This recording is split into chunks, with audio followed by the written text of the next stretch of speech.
झूठ का खान फैजल खान, हत्यारा फैजल खान, झूठों का सरदार फैजल खान, जिन्होंने पूरी पॉडकास्ट में झूठ ही झूठ परोसा है और उस झूठ को भी कहानी बनाकर परोसा है। मैं आप लोगों के बीच सारा प्रूफ लेकर के आया हूं और दूध का दूध और पानी का पानी हो जाए। सबसे पहली बात, फैजल खान के दोहरा चरित्र, बहू बेटियों को लेकर पर्दा के सामने बहुत इमोशनली होकर के बोलता है, लेकिन उसके आंतरिक सोच को जब आप जानेंगे, जब आप सुनेंगे, तब आपको पता चलेगा कि एक लड़की को लेकर के, घर की औरत को लेकर के उसके मन में किस प्रकार का विचार है, कैसा फैजल खान का दोहरा चरित्र है। व्हाट्सएप ग्रुप, खान सर के व्हाट्सएप ग्रुप में ऐड हो जाइए। साले सब ये सब को कोई तमीज तरीका नहीं, यही सब होता है। सब में माई बहन सबको भेज देता है। व्हाट्सएप ग्रुप में भेज दीजिए। तो नंबर इधर आई गया यहाँ पे। आज इनका अच्छा से इलाज करा देना, ठीक है। दुद्दू को बैच में ही बोला है। साले नचनिया नाम रख ले सिंगर, नींद आती, लिखता है कि नाम है सिंगर। साले नचनिया हो तो यहाँ क्या कर रहे हो? जाओ अपने घर में 2-3 गो महिला को लाओ, टाली पे नचवाओ, तुम गाओ, वो नाचेंगी सब, तुम गाओ। यहाँ पढ़ने के लिए चला हो यार? नौकरी से ज्यादा वो तुम्हारे घर की महिलाएं कमाएंगी सब, टाली पे नाचेंगी सब। तो तुम अगर महीना भर नौकरी करोगे ना तो 30 से 40 हजार की उन लोगों को क्या मिलेगा? सैलरी मिलेगा। घर वाले से नचवा दो, 2-3 बार नचवाएगा तो काम हो जाएगा। बेवकूफ सब साला यहाँ आके नौटंकी करता है। सब पड़ोसी का औलाद है। सब जितना हरामी टाइप का होता है सब बाप का नहीं है। सब अपने एकदम लिख के रख लेना, अपने बाप का औलाद जो रहता है उसके अंदर संस्कार रहता है कि क्या यहां देखिए, इन्हें रेट तक पता है कि अगर 2-3 दिन नचवा लिया जाए घर की बहू बेटी को, तो एक सरकारी जॉब में जितना पैसा मिलता है उतना उसको मिल जाएगा। ये किस बात की ओर इशारा करता है, आप स्वयं सोचिए। दूसरी बात, एक शिक्षक की अपनी एक मर्यादा होती है, लेकिन जब आप देखेंगे तो आप पाएंगे इनमें कैसी मर्यादा है, कैसा संस्कार है, कैसा परवरिश रहा है। चाहे मीडिया हो, प्रशासन हो, शिक्षक हो, इन्होंने किसी को नहीं छोड़ा है। वो हरामी है। हम तो साला सबसे कि उस साला भी कमीनों ने, साले कमीना हरामी आदमी भविष्य को देख।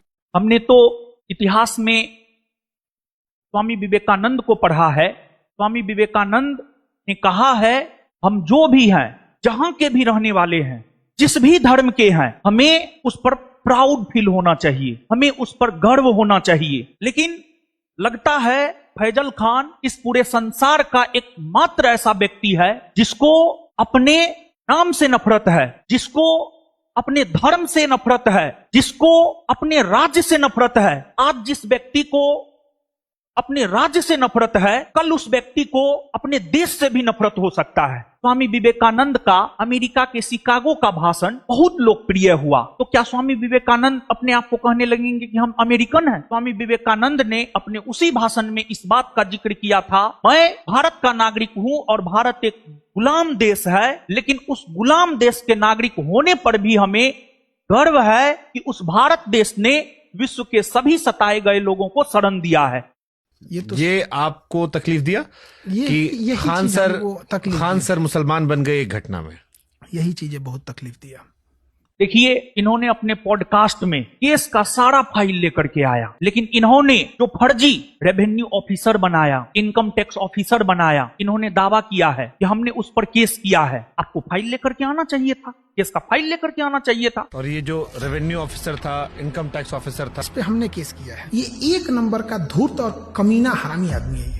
देखिए, इन्होंने अपने पूरे वक्तव्य में प्रिंस पर जितना हो सकता है, उनसे जितना संभव हो पाया, झूठा आरोप उन्होंने लगाया है। प्रिंस एक समाज सेवी था, कोचिंग का डायरेक्टर था, कोचिंग का एक प्रकार से मैनेजिंग डायरेक्टर था, मेरा भाई था। कुछ भी होता था, जबरदस्ती उसके नाम को किसी भी केस में जो है केन प्रकारेण डाल दिया जाता था। देखिए, जो एफआईआर होता है, फर्स्ट इंफॉर्मेशन रिपोर्ट, एफआईआर किसी पर गलत भी हो सकता है। प्रधानमंत्री, मुख्यमंत्री, इन लोगों तक पर झूठा एफआईआर हुआ है। 2 जून की घटना में जो हमारे ऊपर जो एफआईआर हुआ है वो भी झूठा एफआईआर है। एफआईआर किसी को दोषी या निर्दोष नहीं बताता है, बल्कि माननीय न्यायालय का जजमेंट किसी भी व्यक्ति को दोषी और निर्दोष बताता है। यहां पर आप देख सकते हैं, जिसको लेकर इन्होंने कहा इस केस को लेकर उम्र कैद की सजा हो सकती है, इस वजह से वो नेपाल गया। लेकिन फैजल खान, आपने जो 2 जून को